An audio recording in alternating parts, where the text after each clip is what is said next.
आवारा कुत्तों को लेकर सुप्रीम कोर्ट सख्त है। कोर्ट ने सार्वजनिक स्थानों, स्कूलों, अस्पतालों और अन्य संस्थागत परिसरों से आवारा कुत्तों को हटाने का आदेश दिया है और इस आदेश का पालन करवाने के लिए मध्य प्रदेश के शिक्षा विभाग ने अजीबोगरीब फरमान निकाला है, जिसके तहत कुत्तों को भगाने का जिम्मा अब टीचर्स को दे दिया गया है।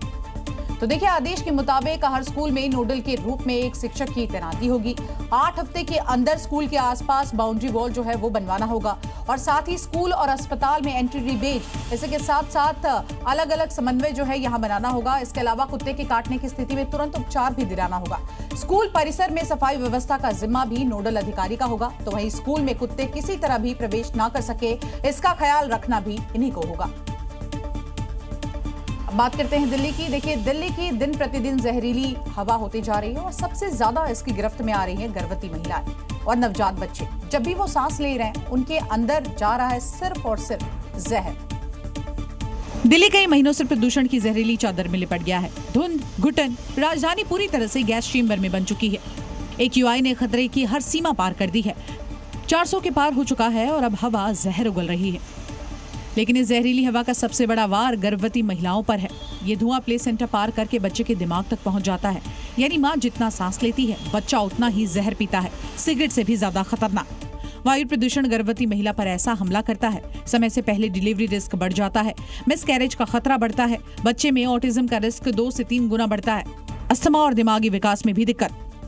वो प्रदूषित हवा उसके फेफड़ों में जाएगी, लंग्स में जाएगी और आप समझ सकते हैं कि वो कितना असर कर सकती है। तो उन बच्चों में नर्सरी में ज़्यादा देर तक वो रहना पड़ जाता है अगर उनको सांस की गति सही चल रही है। उत्तर प्रदेश में SIR की प्रक्रिया जारी है, लेकिन इस बीच बलरामपुर में चुनाव आयोग से पूर्व सपा सांसद की शिकायत की गई है, जिसमें बताया गया कि एक मकान में 100 से ज्यादा लोग फर्जी तरीके से वोटर लिस्ट में दर्ज हैं। सभी के घुसपैठिया होने का यहाँ बड़ा दावा किया गया।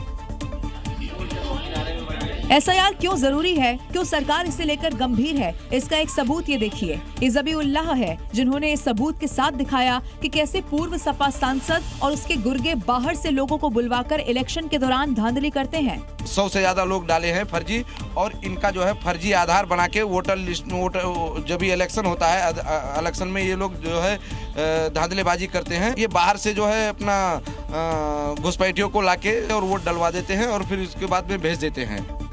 ज़बीउल्लाह ने बताया कि बलरामपुर के गांव नवादा में मकान नंबर 223 में करीब 100 से ज्यादा लोगों का फर्जी तौर पर लिस्ट में नाम डलवाया गया है, जिसकी शिकायत चुनाव आयोग से भी की गई और फर्जीवाड़ा कराने के आरोप सपा के पूर्व सांसद रिजवान जहीर पर लग गए हैं। बता दें कि पूर्व सपा सांसद फिलहाल जेल में बंद है। रिजवान जहीर पर हत्या की साजिश जैसे कई गंभीर मामले दर्ज हैं। ऐसे में और नया आरोप सपा नेता की मुश्किलें बढ़ा सकता है।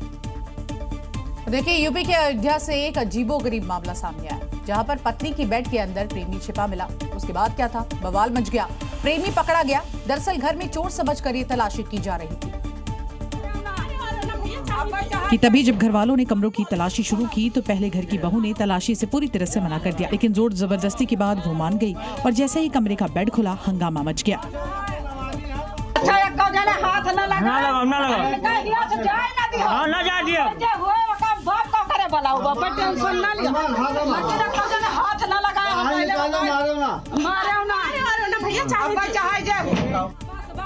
वहीं इस दौरान वीडियो कॉल पर महिला का पति दुबई से जुड़ा हुआ था। वीडियो कॉल के जरिए उसने सब कुछ देखा और इसके बाद जो हुआ वो और हैरान करने वाला था।